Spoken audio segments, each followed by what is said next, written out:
Thank you very much, Kwamchetsi. Kwamchetsi is an editor, and I suspect he's an auditor of such newspapers.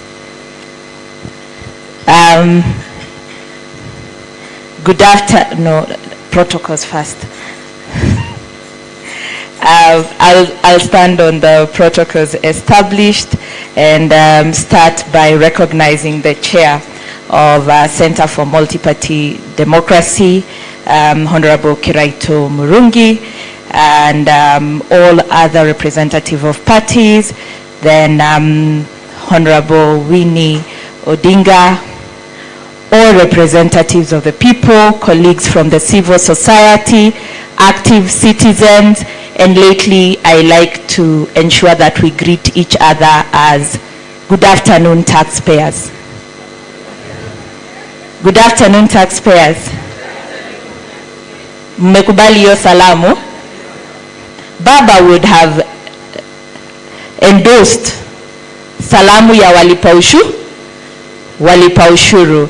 And I stand here, yes, as the executive director of TISA, but somebody who interacted with Baba on several fronts during campaigns, but also during moments when this nation needed leadership, significant leadership of minorities.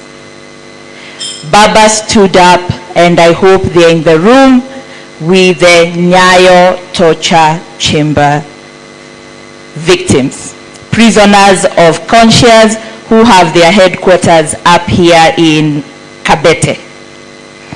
Jerry would know them very well, but I fondly remember in the run-up to the 2022 election when Baba visited a home in Kabete.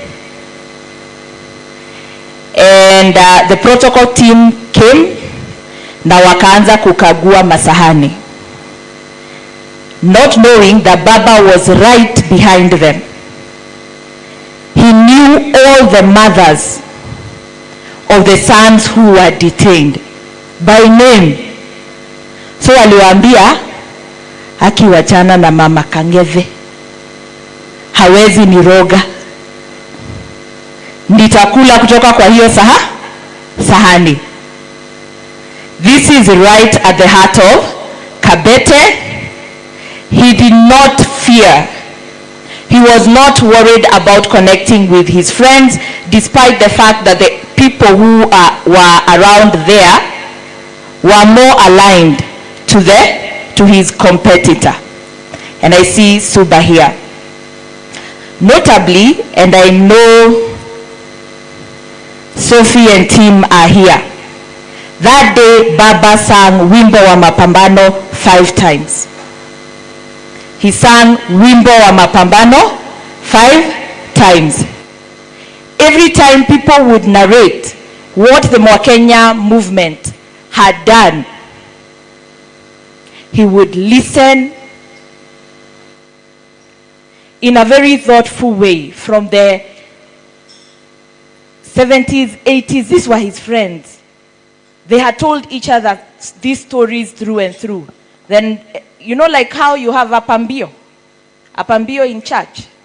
The pambio during this particular visit was Wimbo wa Mapambano. I happen to have worked in this country with people who are known as stateless persons. Stateless persons are people who, for the longest time, and because of the history of colonialism, how they get into the country, out, they are significantly marginalized. A stateless person has no identity. They don't exist.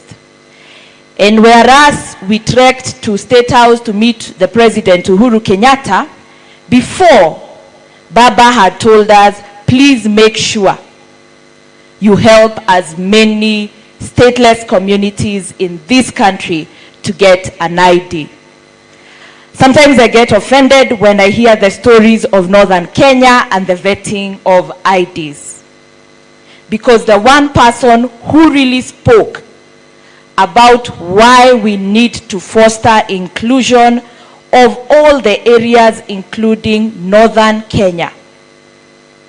For the longest time and consistently was Baba Raila Amolo Odinga. Please, let us memorialize his history and what he stood for in the best way possible. In the best way possible. When it was time to align, we never struggled as civil society, because the things we stood for was what Baba stood for. I work at ISA, we love devolution. We have been to Supreme Court, now we are in the Court of Appeal on the CDF. What did Baba say on CDF? There are numerous instances where he has pleaded with members of parliament, please just do your work of oversight, representation, and legislation. Let CDF money remain with the governors and the communities. That was Baba.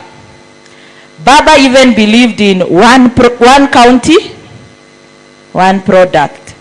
Hamko mnafuata kampeni ya Baba, by the way? From Baba Care. One county, one product. Baba hated provincial administration. He was very clear that this is what we needed to emancipate ourselves from. There are rumors that is why they couldn't cooperate with him in 2022. Those are rumors. But he always stood for devolution and bringing resources and power closer to the people. Will that dream die now that we are seeing 12 years of devolution and we are yet to transfer and unbundle functions? If anything, the summit now comes together to discuss how we will retain more resources at the national level, be it health, be it market. Surely Baba fought for something that is worth all of us fighting for, so that we finally realize the dream that he had for us. Finally, on debt, and hapa kila mtu mwenye ako na chama, nimekuja na gazeti ambayo tunasoma hii wiki, inaitwa The People's Audit. Imesambazwa kwa kila meza, and I will make sure I give it to the newspapers, to the delegates who are here. The People's Audit just finds we are where we are in a debt crisis because of corruption, which we are just calling, it's a nicer name. Kwamchetsi taught me that corruption does not exist in our vernacular language. Is that so? Yeah? Right? I can, now I will not lie. I have seen people who know me for many years. I will not lie.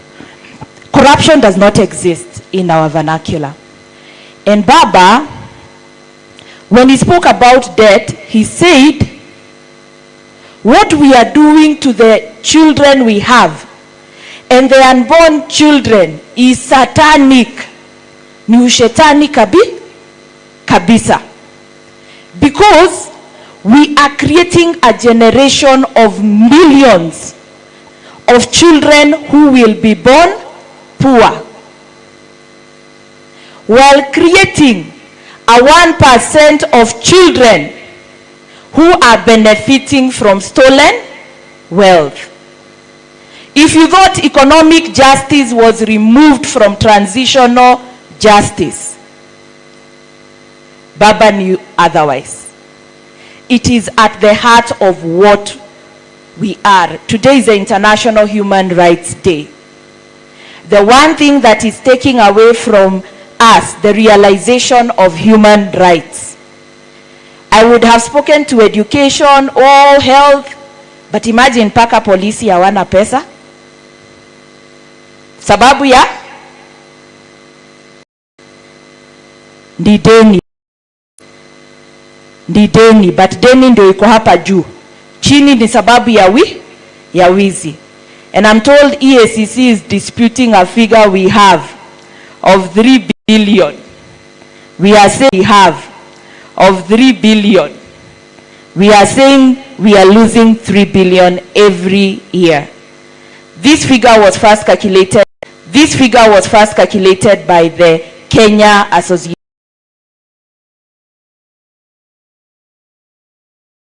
of Manufacturers last year. Cumulatively, what we lose is 3 billion a day. 3 billion a day. We borrow about the same amount every day. If we were not losing money to corruption, to theft, we would not be in debt. So whether you sell Safaricom or you buy new gold in Kakamega, until you deal with the thieves, we are only addressing the symptoms. And Baba had seen. Didn't he tell us what to boycott? I will stop there. Nimeambua sisi ndio vegetables, and say, Baba, rest in power. Long live the spirit of Raila Amolo, long live. Asante sana. Thank you. Yes. Thank you very much, Diana. Diana is a Baba fanatic, but a good one. I would